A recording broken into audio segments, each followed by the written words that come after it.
dragi gledalci Sandžak televizije, eselamu alejkum i dobrodošli u još jedno ramazansko izdanje emisije Ključne riječi. Dani Ramazana polako teku i evo smo već pri kraju prve trećine Mubarek mjeseca Ramazana. Onda kada prođu određeni dani, naročito ako su lijepi trenuci u njima, mi se vrlo često podsjećamo lijepih trenutaka. Večeras smo riješili također da se podsjećamo, pa će ključne riječi za večeras biti Ramazan, nekad i sad. A nam je veliko zadovoljstvo, a nadam se i naših gledalca, večeras sa nama u studiju Hajro Efendija Tutvić, predsjednik Sabora Islamske zajednice u Srbiji i sekretar Medžlisa u Novom Pazaru, i Sead Efendija Šačirović, predsjednik Medžlisa Novi Pazar. Esselamu alejkum i dobro nam došli. Da naglasim na početku da ste obojice završili medrese. Hajro Efendija Sarajevsku medresu Gazi Husrevbeg, a Sead Efendija našu Gazi Isabeg medresu u Novom Pazaru. Nakon toga ste obojica satkali svoje živote bukvalno u instituciju Islamske zajednice, gdje ste i sada. Kako sam već na početku kazala, večeras ćemo se malo više podsjećati nekadašnjih Ramazana, pa bih ja na početku iskoristila priliku da vas, Hajro Efendija, pitam koji Ramazan po redu vi ove godine postite?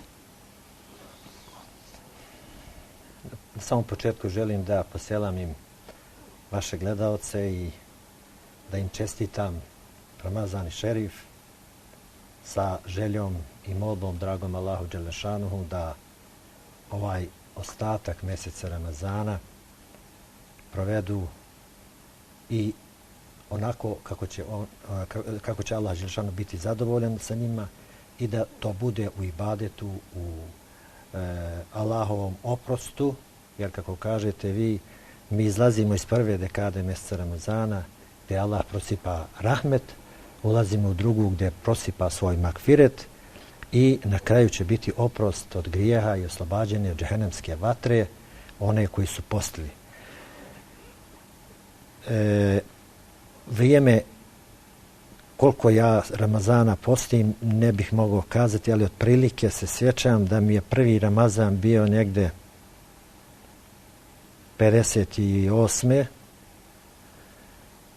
Mislim da je mjesec bio april, a sjećam se mjeseca mart-april, jer je bilo vrijeme kada se snijeg topio i kada sam morao da čuvam ovce, takozvana šarotka, kao uz Ramazan, da odem da pogledam ovce da li su sa jagnjadima, bila su mala jagnjada, dakle to je to vrijeme i od tada treba da izračunam koliko to Ramazana sam ja tu da postim. Sa koliko ste to godina zapostili prvi svoj Ramazan? Pa ja mislim da je to je otprilike negdje 12 godina, 11-12 godina, ali posebno sjećanja na moj taj prvi Ramazan ima nešto drugo što će vam dati odgovor na ovo pitanje koje ste postavili u početku i kako se vaša emisija zove, to je nekada i sada. Da uopšte ne komentarišem kakav je bio taj Ramazan, ću samo ispričati kako sam ga ja kao postač doživio taj mjesec, taj prvi moj post. Naime, u školi, što smo došli prvi dan Ramazana, ušao nam je razredni starešina Ivanović Stojan i pitao je ko posti, a sa njim u društvu je bio kurir sa bakalom hladne vode i pored, verovatno je bilo šećer ili rahatluk, mada je teško, tada je malo ko imao ratluka. Tada su se pobrinuli direktori škola da obezbijede ratluk sa kojim su trebali silom da iftare postače, djecu koja su postila. I pitao je ko posti, normalno nas nekoliko se javilo i kada je prišao do mene, dok je prišao do mene, neki su se iftarili, neki se nisu. Došao je do mene i ponudio mi je vodu, kurir normalno je da se iftarim, ja sam rekao da neću. On je bio uporan kao profesor, bio jako strog i mi smo svi bojali njegovih batina. Međutim, ja nisam popustio i nisam htio da se iftarim i on mi izbacio napolje da ja pozovem oca, da dođe otac, da će ocu da saopšti zašto da ja ne smijem da postim. Dakle, to je moj prvi Ramazan. I taj prvi moj post daje delimično odgovor na ovo vaše pitanje Ramazan nekada i sada. Dakle, tada je bilo zabranjeno maltene postiti, a danas je, da ne kažem naređeno, među nama rečeno, uslovno rečeno, Dakle, onaj ko ne posti smatra se da nije zreo ili nešto nije dovoljno normalan čovjek. Dakle, to je taj moj prvi Ramazan, taj moj prvi post, koga se uvijek sjećam, a koji mi je mnogo dobar bio. Mnogo hvala ovome profesoru što me je pokušao silom iftariti. Ne znam da li je živ, rodom je negdje iz Raške i volio bi s njim da se sretnem i da mu se zahvalim, jer tog momenta je u meni proradio onaj pešterski inat i rekao sam, majčin sinko, ja hoću da budem hodže. Dakle, profesionalno da radim za islam, na polju islama, da se posvetim islamu i da mi tada valjda neće moći niko zabraniti da postim i da budem musliman. Naravno, ako Bog da, posle ćete nam ispričati čitavu vašu priču kao medresanta, kao kasnije imama u islamskoj zajednici, a ja bih i vama, Sead Efendije, isto pitanje postavila koliko već Ramazana postite, odnosno sa koliko godina ste vi u svom vremenu. Vi ste mnogo mlađi od Hajra Efendije, verovatno nemate ni godina koliko on ima ispoštenih Ramazana, ali da podijelite i vaše iskustvo sa nama. Kao što cijenjeni Hajra Efendije reče prije emisije, on ima više ispoštenih Ramazana nego što ja imam godina. Ali, pa ja sam tako počeo da postim otprilike kao Hadži Hajra sa 12-13 godina, ali negde prvog Ramazana kojeg sam ciju ispostio sa 14-15 godina. U tom periodu, 89. 90. godina, nastupilo je početak burnog vremena, a istovremeno i jedna sahva, odnosno buđenje islama na ovim prostorima, na prostorima bivše Jugoslavije, paralelno sa tim i buđenje ostalih religija koje su pod čizmom komunizma bile skoro na zatiranju. I tada je prestale su represalije kakve su vršene u vrijeme kada je Hadži Hajra zapostio, ali i ja pamtim, nažalost, ljude, nastavnike sa muslimanskim imenima, koji su i tada vršili nekakav blagi pritisak. Nije bilo striktno vezano za post, ali je bilo vezano za islamski način življenja, posebno za oblačenje žena.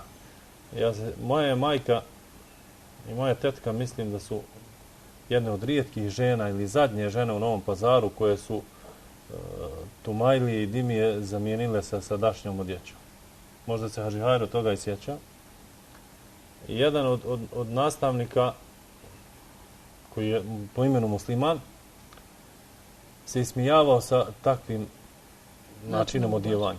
Što je također kod mene, kod jedne moje rođake i kod još jednog mog rođaka koji danas radi zajedno sa mnom, čak i u ovoj vašoj kući je prisutan, izazivalo potpuno drugačiju reakciju, čak pozitivno, da se ozbiljno posvetimo očuvanju tih tradicionalnih elemenata i izučavanju islamskih nauka. Svoje prve šamare u školi sam dobio opet od nastavnika po imenu musliman koji je preselio, neka je rahmet njegovoj duši, jer kada je umirao pred smrti je tražio i Mihal od mojega rahmetli deda i da mu Allah u kabuli teubu, mislim da se pokajao, koliko je to realno i uopšte odobrivo pred smrt, u to nećemo ulaziti. Ali ja se tada nisam slagao sa teorijom evolucije i on je striktno tražio da iz nekih lekcija, iz istorije, govorimo da je tadašnji čovjek, čovjek nastao od majmuna. Naravno, ja nisam teo da kažem da je čovjek nastao od majmuna, to moj mozak ni tada nije mogao da stvari. I on je ustao i udario me 2 puta šamorom i po jednom i po drugom obrazu. U takvom ambijentu smo rasli i otprilike u tim godinama su prvi Ramazani ispošteni sa moje strane. Naravno, to su nezaboravni dani jer se sjećam dolaska iz škole, a otprilike se sada to vrijeme je ponovo nastupilo nakon 30 godina i drago mi je što i danas u mojoj kući majka, a naravno i moja hanuma, spremaju domaći hljeb koji se peče na drvetu, u šporetu i tako dalje. I sjećam se tih mirisa i onako izgladnjeli kada bi dolazili kući, jedva bi čekali da nastupi iftarsko vrijeme i uvijek smo imali tog svježeg domaćeg hljeba na sofri, što i danas je tradicija u mojoj kući. A naravno to je tradicija i sunet Muhameda a.s. da se u dobrim danima i u dobrim noćima loži vatre u kući da se nešto sprema.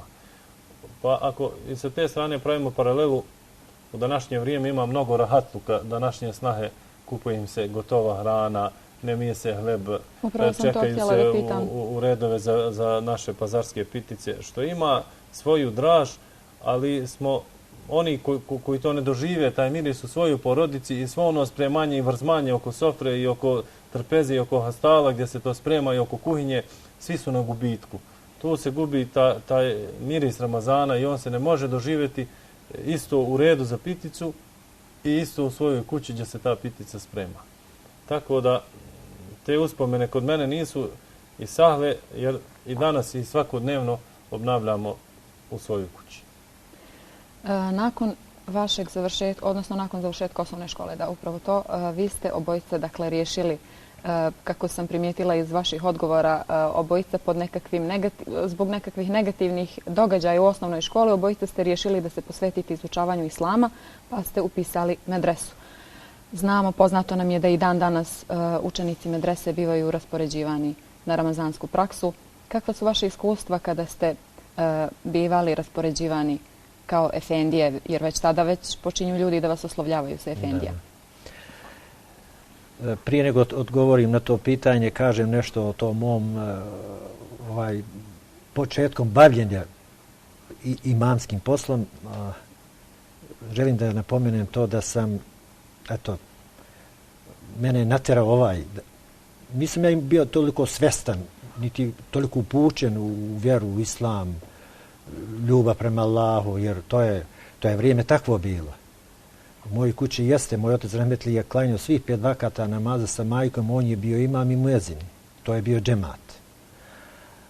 Ali naterao me ovaj profesor. Dakle, ta situacija, taj strah, da ne mogu da budem vjernik, da ne mogu da postim, i onda žele za Sarajevom. Moram to da priznam, da budem u Sarajevu, da živim u Sarajevu, da se školujem. To me povuklo da odem u Sarajevu medresu. Kao učenik medrese koju sam upisao 62. godine, bilo je nas dvojica sa prostora Sandžaka i na kraju medrese sam prvi svršenik Gazi Husrev Begove medrese koji se zaposlio u islamsku zajednicu, u službi islamske zajednice kao imam. Bilo je svršenika još i prije mene i poslije, ali prvi koji sam se prihvatio da budem imam. U toku Ramazana mi smo dobijali kao učenici medrese raspored po teritoriji cijele Bosne i Hercegovine. Moje prve teravije kao učenika 2. godine u januaru mjesecu 63. godine, 64. ja sam klanjao u jednom selu Podveležje, selo Rabina, Bakraćuša, između Mostara i Nevesinja. To su moje prve teravije. Interesantno je bilo, nije lako stati ispred džemata ili kao učenik medrese, mlad, neiskusan, dijete, slobodno se može reći, ali nešto što se nikada ne zaboravlja. To priznanje, to poštovanje prema meni kao jednome, da kažem uslovno, detetu, mjesto se daje u vrh sobe, prostor je bio određena kuća gdje se klanjaju teravije, Bujrum Efendi, evo nam ga softa, tako su u Bosni zovu učenici iz medrese. Jesu li običaji, kada je u pitanju Mubarek mjesec Ramazan, jesu li običaji različiti kod njih, odnosno jeste li osjećali nedostatak u pojedinim trenucima da vam zafali kuća, domaća atmosfera, ili su ljudi opet i na tom prostoru slični nama? Verujte da je to skoro sve jedno te isto. Nijanse samo odlučuju, prave razliku. Inače, atmosfera, razmišljanje, ona finoća, spremanje, što kaže Sejad Efendija, spremanje iftara, priprema, razgovor žena, šta će za iftar, ona, šta će ono. I meni je to sve bilo interesantno i hrana, normalno, hrana je sasvim drugačija nego što je kod nas. To je drugačija hercegovačka ona hrana, onih gorštaka, hercegovaca, jednih divnih ljudi, ali je atmosfera i osjećaj, mislim, svugdje bio. Ja sam 4 godine klanjao teravije kao imam u toku Ramazana po cijeloj Bosni, Krajini, Hercegovini, sve je to otprilike isto, ista atmosfera, raspoloženje, radost i nešto posebno, to je samo što se doživljavalo u Ramazanu. Efendija, vaše iskustva sa ramazanskih praksi? Pa, naravno, ta su iskustva izuzetno pozitivna, ali ja ću da se vratim malo prije odlaska na prakse i prije samog ulaska u medresu. Pitali ste kako eto smo se mi odlučili i ponašanje tih profesora, kako je na nas uticalo. Naravno, u meni je i tada i danas tinjao taj nekakav buntovnički duh za pravdom i izuzetno sam se i kao dečak i kasnije kao momak i sada kao eto čovjek, službenik islamske zajednice, dosta teško uzdržavao da ne reagujem na nepravdu, pa čak i u autobusu ako bi se neko ružno ponašao prema starijoj osobi, ne bih htio da ustupi mjesto i tako dalje. Ja sam našao za shodno da treba da reagujem. I moja reakcija na ponašanje tih ljudi jeste traženje reda, odnosno nizama, jednog poretka koji izgleda savršeno. Ja sam bio Vukovac u školi i propustio sam prijemni ispit za gimnaziju i za sve ostale škole. Mislio sam ići u na vojnu akademiju zbog discipline u vojsci, ali obzirom da su mi se rano otvorile oči i video da je ta vojska jedna, hajde ne upotrebim grubu riječ, jedna nasilnička vojska i da meni tamo nikako nije mjesto. U policiju nisam htio, jer i tada naš narod, bar onako u gunđanju, policajce smatrao u najmanju ruku slabim ljudima. Jer su se nekako ovdje uvijek loše ponašali prema Bošnjacima, muslimanima, pa ni tamo mi nije bilo mjesta. I tako propustio sam te prijemne ispite i sasvim slučajno sam čuo da je otvoreno odeljenje medrese od jednog momka koji je već bio završio prvu godinu ovdje u Pazaru i suri na odeljenje Alaudin medrese iz Prištine. I tako se ja odlučim da idem u medresu zbog discipline koja vlada u našoj časnoj vjeri, a prije svega toga tu imansku komponentu je opet u meni donijela majka koja je mnogo vremena provodila sa nama, sa mnom i sa dvije sestre, jer je babo bio mnogo odsutan radeći širom Jugoslavije na takozvane terene. I ona u nedostatku i televizije, boga mi, nije se imalo tada, ona bi čitala knjižicu jednu Smrt Hazreti Fatime i njeni sinova Hasana i Huseina. I majka je to nama čitala tako iz noći u noć, pa bi ona pustila koju suzu, mi bi uz nju stvarali tu sliku svih tih dešavanja, čak se opisivalo kako je Fatima pre smrt češljala svoje sinove. I tako u meni se rodila želja da to ja vidim kako je to, šta su oni radili, ko su oni bili, a naravno oba dede su klanjala namaze, učila Kur'ani, oni su mi rodili jedan dio tog interesovanja prema vjeri i tako sam ja došao u medresu i naravno prva ramazanska praksa. Onako mladi ostavili igračke, klikere, društvo, uđete faktički u tuđu kuću među nepoznate ljude i odjedanput se neko i nešto, hodža, efendija, jedanput prag medrese ko preskoči može skidati Ahmediju sa sebe, on hodža ostaje u očima naroda. Tako se i sa nama desilo, ljudi uvažavaju nas, mjesta su vrh sobe, ali onako mladi, u početku se snebivate, bude vas sram da fino iftarite, da se dobro najedete. Da li mislite da, izvinite što vas prekidam, da učenici medrese kroz taj takav način života, kako ste vi rekli, već disciplinu, da li mislite da oni i drugačije se ponašaju i brže sazrijevaju kroz medresu od ostalih srednjoškolaca? Jer znamo po gimnaziji kakva je situacija, pa danas vidimo u današnjim uslovima kada je post sasvim nešto normalno i niko više ne brani, nema više takvih profesora koji će da zabrane da se posti. Da li mislite da su kroz medresu učenici zreliji u odnosu na ostale srednje škole? Apsolutno. Govoreći iz ličnog iskustva, ja se nikada nisam smijao stvarima kojima su se drugi kidali o smijehu u smislu pričanja onoga što srednjoškolci rade, pa vicevi, pa neka čuda, pa nešto. Mi jednostavno nismo imali vremena da se s time bavimo, jer smo vrlo rano osjetili taj teret odgovornosti da budemo vođe. Imam i u namazu ispred ljudi. I ta odgovornost je izuzetno velika, bar ko hoće da je osjeti i ko ima i časti da bude vođa. Bar u namazu, bar uopšte na dersu, na posjetku, na svadbi, bilo gdje. I mi smo ljudi koji rano odrastu, koji jedan dio djetinjstva preskoče. To što sad oni kažu tinejdžeri, ja nikad sebe to nisam ni znao šta je to tinejdžer, u smislu toga da budem nešto opušten, pa da imam pravo da se ponašam drugačije i da vatim flašu, recimo, punu vode, pa nakon mature da se polivam vodom u centru grada i da ne pazim na prolaznike koji prolaze oko sebe, hoću li njih politi, pa da tu istu flašu obacim kao smeće, da prljam svoj grad. To se kod nas nije moglo desiti, niti je apsolutno pojmljivo. Jer mi smo od ovih ljudi naučili da je to sramota. A da imamo drugu jednu paralelu. Ta naša djeca koju mi šaljemo na povjerenje nekim nastavnicima, ona budu naučena da krunu svog školovanja proslave i na teži način od ovoga opisanog. I to ništa za njih nije sramota. A istih smo godina mi bili i oni. Znači, apsolutno su ljudi od nas više očekivali nego od drugih.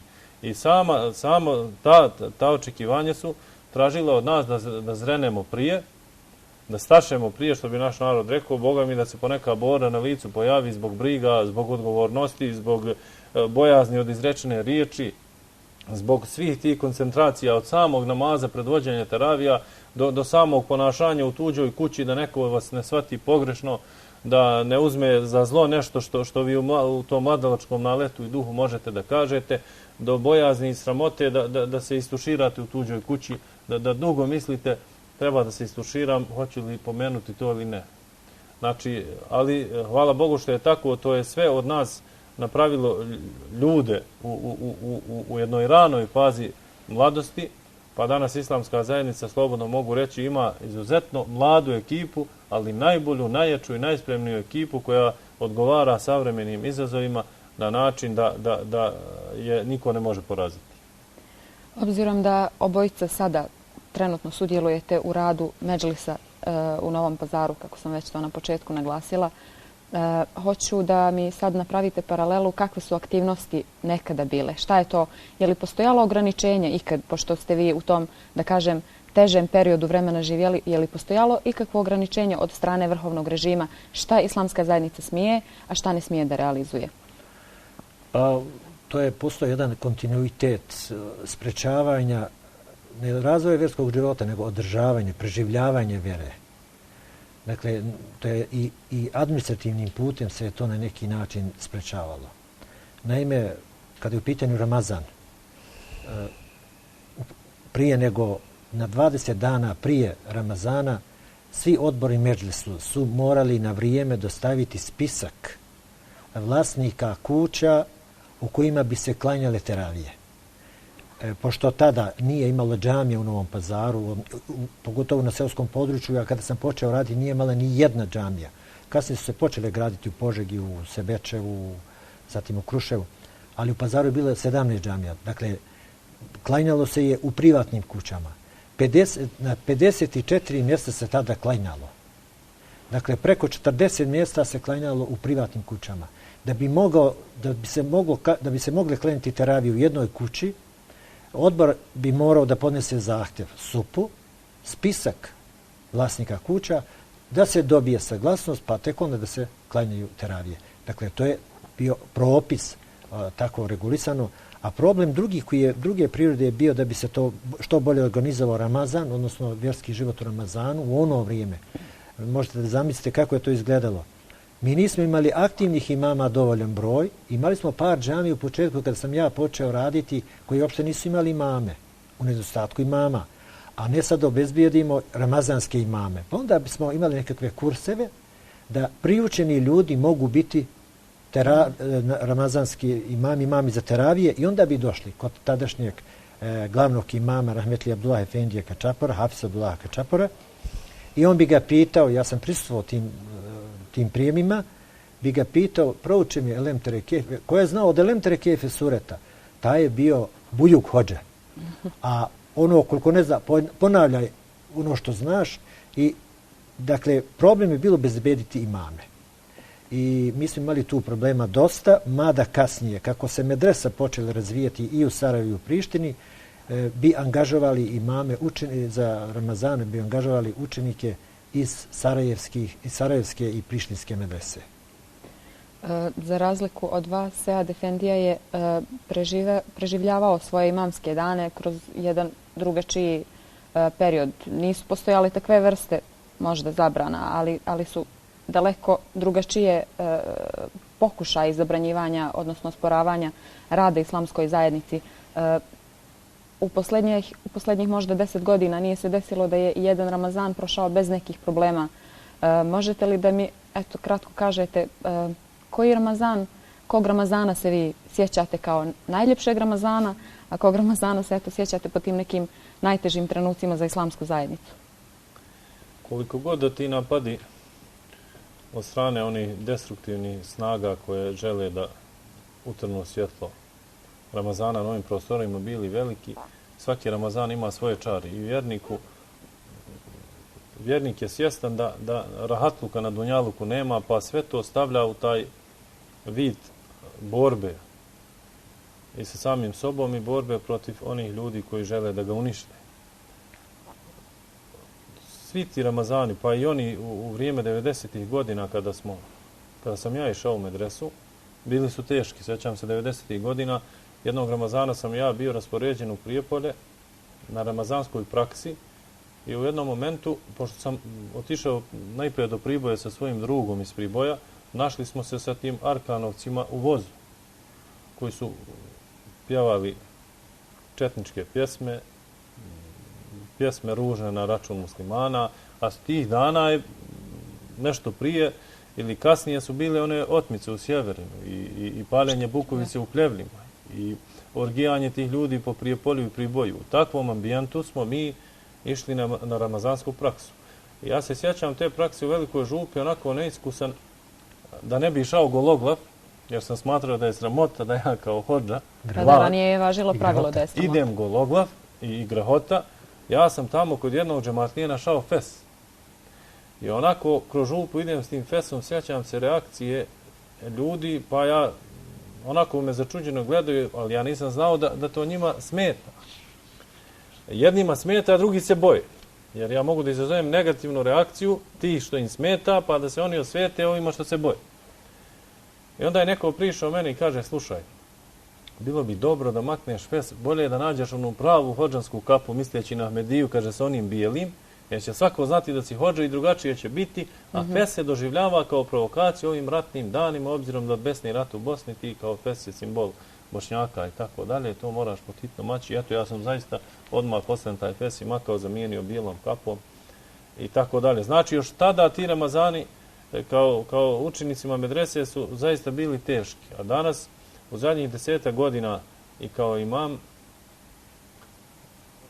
imaju jednu težu dimenziju, što sam ja doživeo kao jednu muku da u vrijeme posta stojimo na straži noću, braneći određene vakufske parcijele od muslimana, koji isto tako postaje Ramazan i kažu ništa, vi niste bolji muslimani od nas. Ali eto, oni hoće da otmu vakufsko, a mi branimo od njih. Ili braneći zgrade islamske zajednice opet od muslimana i nemuslimana. Do te mjere da u jednom momentu u lanskom Ramazanu 4. septembra na hadžetu imamo situaciju da mi kao imami u uniformama dođemo u momentu da se kucamo glavama sa policijskim šljemovima zato što su oni došli negdje iz Srbije da gaze po kostima naših ubijenih Bošnjaka muslimana samo zato što su bili muslimani 45. godine na hadžetu streljani. Opet u saradnji sa nekim ljudima koji kažu i mi postimo mjesec Ramazan i sjedimo u bijeloj zgradi, ali za naš hatar će doći policija gore da tuče vas zato što nam ne date da gradimo na vašoj otetoj zemlji koju hoćemo da vam otmemo. I to smo doživljavali u mjesec Ramazani šerifu. I opet, eto, čast nam je što smo bili na tom mjestu, što će upisano biti kod Allaha Đelešanuhu i taj naš sevab da smo branili vakufsku imovinu. Pa do te mjere, recimo, da uoči Ramazana Evo i ove godine smo imali taj jedan zakazan napad na fakultet za islamske studije, na zgradu islamskih ustanova. I tako iz dana u dan, iz Ramazana u Ramazan, između Bajrama, oko Bajrama, na sam Bajram, poslije Bajrama, poslije Ramazana, već godinama imamo Mislite li da se situaciju da nas dešavaju neko napada. Naravno da se stvari dešavaju namjerno, jer pošto šeitani se povežu uz Ramazan, ona bića koja mi ne vidimo, ali šeitani insani ostaju razvezani i oni tako razvezani hodaju po zemlji i žele da naprave nered kako vjernicima ne bi dozvolili da na miru isposte Ramazan. I kod nas se to radi sistemski i sistematski. Jer ne može neko od 20 godina da vam pravi probleme u Ramazanu i oko Ramazana i prije Ramazana ili na Bajram i prije Bajrama i da kaže slučajno se to dešava. To se dešava Bošnjacima, muslimanima na ovim prostorima sasvim svjesno, organizovano i namjerno. A sad kada biste bili u situaciji da vratite svo to vrijeme iz početka, da li biste se ponovo odlučili za medresu? Da li biste ponovo bili imami? Da li biste toliko zdušno i dalje podržavali islamsku zajednicu kao što ste činili za svo ovo vrijeme? Evo, Hajro Efendija Bujron, vi. Ja sam ovu emisiju shvatio malo da bude više relaksirajuća, već malo me ove priče, ja razumljivo, to su potresne situacije, sve nas pogađaju. Napomenuo, koje su bile i koje mi možemo dočekujemo i dalje. To me malo uzdrma, ali dobro. Prije nego odgovorim na to pitanje, kada ste prije postavili pitanje kakva je razlika između učenika medrese i na kraju i ostalih srednjoškolaca i na kraju svršenika medresa i svršenika drugih srednjih škola. Znate kakva je tu razlika? Razlika je velika. Rano sazrijevanje i rano osposobljavanje ljudi iz medrese da vode, rukovode i predvode. Primjera radi.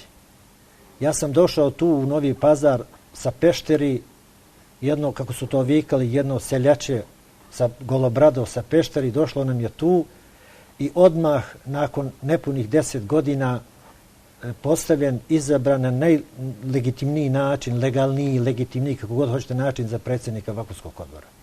To je bio šok za pojedinje koji nisu mogli da shvate da tako mlad čovjek u tim godinama može da vodi Vakuf. Ali pak zahvaljujući ljudima kojih je bilo u Pazaru zrelih, pametnih, sposobnih, neopterećenih tim stvarima, su dali punu podršku. I staviti se na čelu jedne zajednice koja je tada bila mnogo jaka, koja je danas desetostruko jača, ali za ono vrijeme, sa onim kadrovima koji su bili na raspolaganju, je bila velika stvar. Dakle, to je dala medresa. I ovo sad što se događa, gospoda koja pokušava na bilo koji način da uzurpira pravo vjernicima, da spriječi i da omete naš rad, grdno se varaju.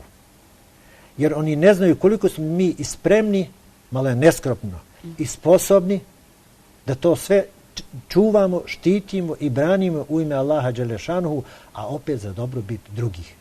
I mnogo im je pametno bi im bilo, pametnije im je. I onim političarima u Beogradu, i onima, bilo onim koji su iz naših i gumiranim poslanicima i negumiranim i ne znam kako da im sad kažem, ne volim možda to da pominjem sad u Mubareš danima, ali mnogo im je pametnije da shvate, moje bi im je preporuka bila, da shvate da sa nama se ne mogu igrati kako se to nekada igralo sa ljudima iz islamske zajednice sa islamom. No, ovo sve što se dogodilo je za veliki hajr.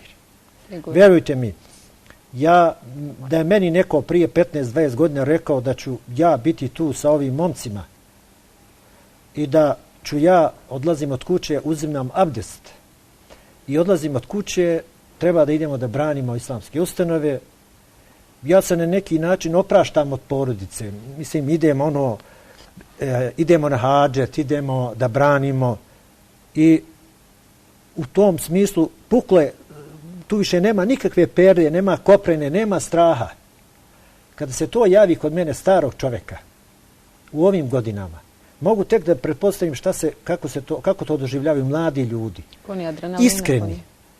Iskreni, ovdje sad mogu iskreni da opstanu, iskreni to da odrade, ali ne radi da učine zlo drugome, nego da odbrane sebe i svoje. Ako je to nekome smeta što činimo i što radimo, sa tim nešto nije u redu. On mora da preispita sebe, da vidi gdje je, šta je i kako je. Dakle, to je dala medrese, to je dala vera u Allaha Đelešanu, to je dala iskrenost, jedno poštenje. I uzmete ti mladi ljudi koji su na čijem čelu tih svih ljudi se nalazi naš glavni muftija. Ovo su čuda. Uzmemo samo jedan primjer. Ja moram malo ovako malo sad da relaksiram ovu stvar, da ne bi bilo ovako.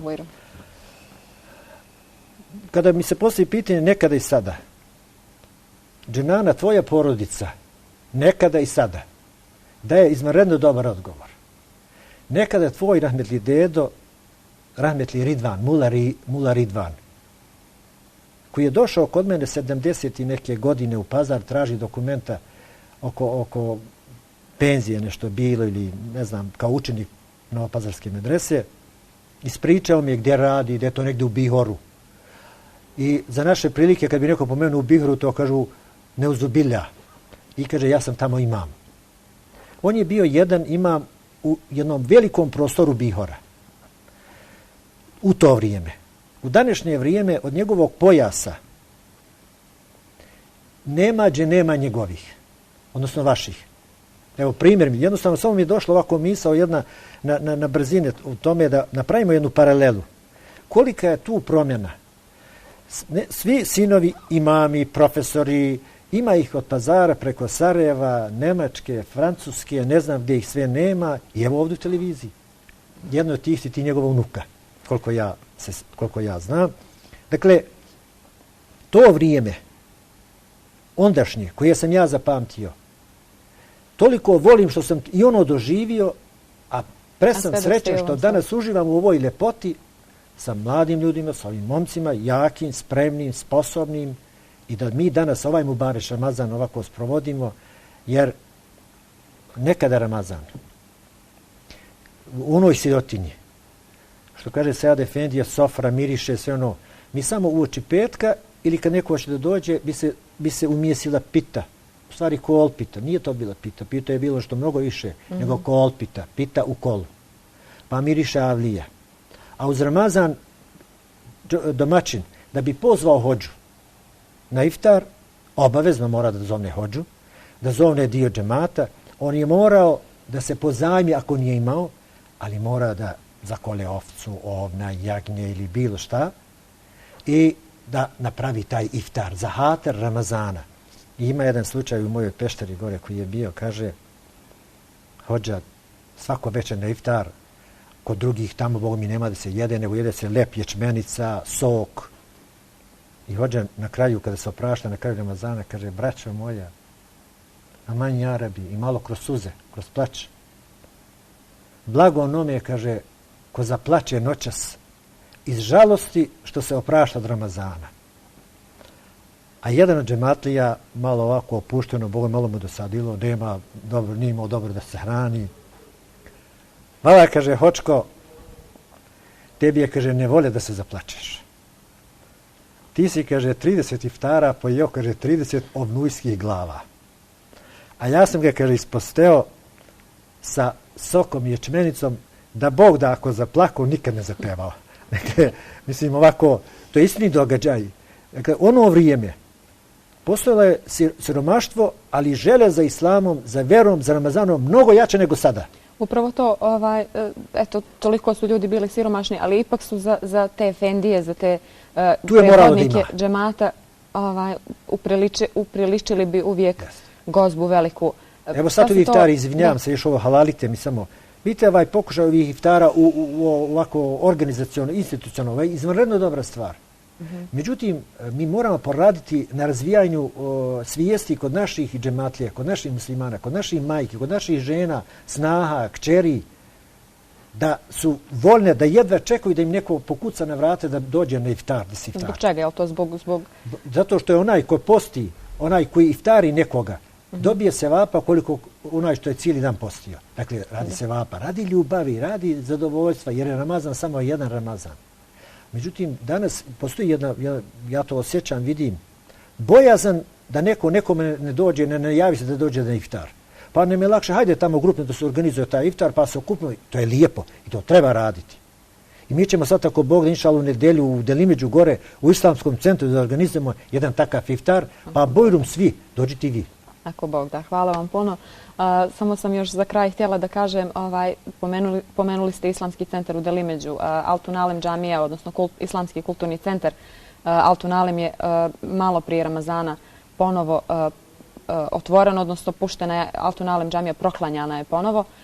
Šta je još od tih aktivnosti sad za vrijeme ovog Ramazana? Šta je to što je posebno, što Novi Pazar čini centrom Sandžaka, duhovnim centrom Sandžaka, da kažem, i je li Novi Pazar uvijek bio centar u tom duhovnom smislu, centar Sandžaka? Naravno, Hadži Hajr Efendi je spominjao taj pređašnji period i tada je Novi Pazar odskakao u duhovnom smislu od ostatka Sandžaka, obzirom da je i gro uleme najkvalitetnije bilo u Novom Pazaru.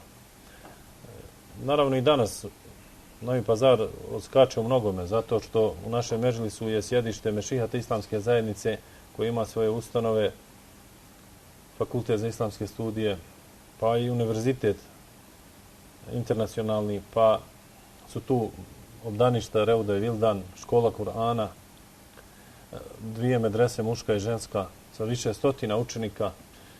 Hadži Hajro je spomenuo 17 džamija, ja sada kao predsjednik medžlisa mogu da spomenem 47 džamija u Novom Pazaru, u medžlisu, znači u gradu sa okolnim selima.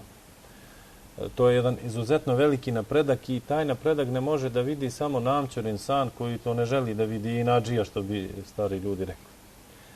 I sva ta duhovna snaga se slegla u Novi Pazar i mi artikulišemo u pravcu da je pozitivno iskoristimo i da tu snagu iskoristimo u izgradnji još džamija, otvaranju još institucija, mobilisanju ljudi da budu dobri vjernici, dobri muslimani, tolerantne osobe. Tako da smo evo pred sami Ramazan imali jedan kamen temeljac za izgradnju džamije gore na Hadžetu, tačnije kod Stare Iskre, i skoro smo imali sada u Ramazanu kamen temeljac za izgradnju džamije u naselju Zaguljača. Otvorili smo Altun Alem džamiju i kulturni centar pri Altun Alem džamiji, što je jedan izuzetan događaj. I od ove godine, zapravo od otvaranja Altun Alem džamije, u njoj se klanja teravija sa hatmom. Imamo učenje mukabele u Arab džamiji prije podne i prije ikindije na paricama, što je tradicija već godinama. I u tom pravcu također Novi Pazar skače od drugih gradova, ali u zadnje vrijeme, u zadnjih nekoliko godina imamo pojavu da su veoma popularni noćni namazi u džematu, u novopazarskim džamijama, gdje se na tim noćnim namazima skupi više ljudi nego na džumi. Što je izuzetno pohvalno obzirom na jačinu i samu imansku težinu noćnog namaza, pa je pohvalno i za očuvanje našega grada, za mir u njemu, za rahatluk, za bereket, za nafaku, za sve one pozitivne vrijednosti koje muslimani nude kroz praktikovanje islama. S druge strane imamo ovu pojavu što je Hadži Hajro spomenuo, da se nekada Ramazan u duhovnom smislu jače doživljavao, nije bilo ovih institucija. A danas imamo osjećaj, pored ovoliko institucija, pored ovoliko uleme, pored ovoliko hadžija i hadžinica, pokrivenih žena, imamo situaciju da se ta duhovnost u gradu manje osjeća. Jer sam ja lično danas bio svjedok kako 2 starija muslimana sjede u kafečanici na trotoaru i piju. Piju šerbet. Ako su bolesni, neka sjede u kućama i neka piju. Ako su bolesni, ne mogu da postoje, neka sjede tamo gdje se ne vide.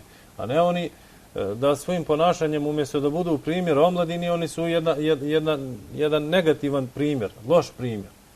Da ne govorimo o situacijama da nam se i omladina ponaša vrlo čudno. Da imamo žena muslimanki koje zanijete da poste, a oblače se onako kako se muškarac u svojoj kući ne bi svukao u nekoj trik majici ili nečemu drugom.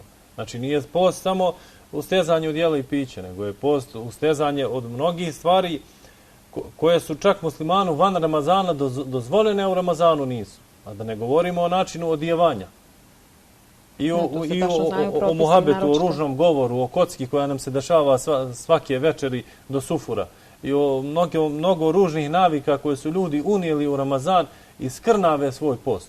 Do te mjere da pojedinci noću ne spavaju, nego čine nešto ružno u kahvama, kockajući se ili igrajući tamo na sportskoj prognozi, a u toku dana do pred sam iftar spavaju i onda ustaju i iftare se i misle da je njihov post potpun.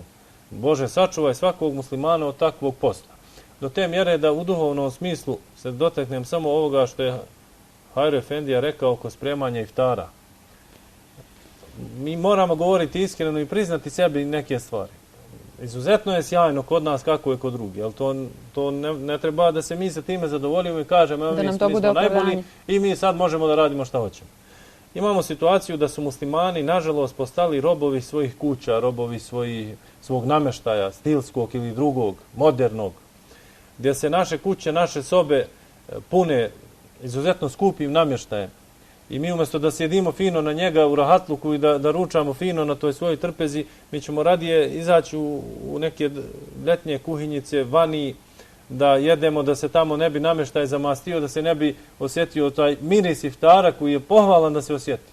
A kamoli da nam dođe sestra na iftar, da zovnemo amidžu, da zovnemo rođake i prijatelje, da zajedno u kući iftarimo. Danas se mi udaljavamo od tih običaja. Mi na taj način tjeramo natvaku iz svoje kuće. I vi vidite da u Novom Pazaru, nigdje kao u Novom Pazaru nema tako puno restorana koji izuzetno dobro rade. Jer smo mi babine premestili u restoran, da nam se hanuma ne naljuti zato što će mnogo žena doći, pa eto ona će se huja, da ne bi ona bila nervozna, mi ćemo praviti babine tamo. Pa ćemo sada da pravimo i iftare po restorana, da nam se hanuma kojim slučajem ne ljuti što smo pozvali sestru ili druge neke naše prijatelje i rođake na iftar. A takve stvari donose bereket ako se rade u kući. Donose rahmet, milost. Mi prakticiramo sunnet Muhameda a.s. jer je izuzetno bitno nahraniti postače. Onda obnavljamo rodbinske veze, što je izuzetan uslov za islamski način življenja. Za jednu harmoniju i za sevabe. Jer Muhammed a.s. kaže u jednom hadisi šerifu da davanje sadake komši ima jedan sevab, ali davanje sadake rodbini ima dva sevaba, i sevab sadake i očuvanje rodbinskih veza. Mi smo danas došli u situaciji da ćemo radije dati nekome nešto i van Ramazana, a posebno uz Ramazan, koji je daljni, ali ćemo svojoj tetki ili svojom dajđi ili nekom bližnjem nećemo dati zato što smatramo, eto to, nek se oni snađu. A u osnovi šeitan često najžešće deluje među užom rodbinom, pa se rađa zavist, pa se eto bojimo da oni ne zabogate od tog našeg davanja i da mi eto njima ne pomognemo nešto, pa da oni budu prije nas. Tako se znači udaljavanjem, nečinjenjem tih iftara u kući, ne davanjem sadake, ne podržavanjem svoje rodbine, ukida i taj bereket u gradu, ukida rahmet koji se šalje od strane Allaha dželešanu, ukida se blagoslov, ukida se jedna ljubav, jedan mehabet, što je rekao poslanik, između nas, što također sve predstavlja i pojavu preznaka kijametskog dana kada će se ukinuti ljubav među ljudima. I danas imamo tu situaciju da ako spomenemo da pravimo iftar u svojoj kući, jedan dio ukućana se počne hujati, ljutiti, učini se nervoznim i onda mi popuštamo polako i činimo na volju onim snagama koje zapravo žele da Ramazan naprave jednim mehaničkim događajem, pa se stvari mogu činiti i na način da se ne spremamo iftari, nego eto ćemo se mi poslije Ramazana sresti negdje u nekom restoranu pa ćemo pojesti običan ručak u jednoj opuštenijoj atmosferi, a sada je Ramazan rezervisan samo za nas i za naše hanume, da se one ne isikiraju, da se one ne namuče, pa neka bude onako kako će biti, što u osnovi nije dobro i predstavlja praksu koja nije po sunnetu. Ja se iskreno nadam da će i hanume Novog Pazara i omladina i svi generalno ljudi, ne samo Novog Pazara, nego Sandžaka uopšte, da će se okoristiti od vaših savjeta koje ste dali. Ja vam se u ime televizije Sandžak zahvaljujem na gostovanju, na izdvojenom vremenu, na lijepom razgovoru i lijepim savjetima i još jednom Hajro Efendiji da se zahvalim na pozivu koji je uputio. Dragi gledaoci, bila je to još jedna emisija Ključne riječi. Nadam se da ste i vi uživali koliko smo i mi. Do narednog gledanja, srdačan selam.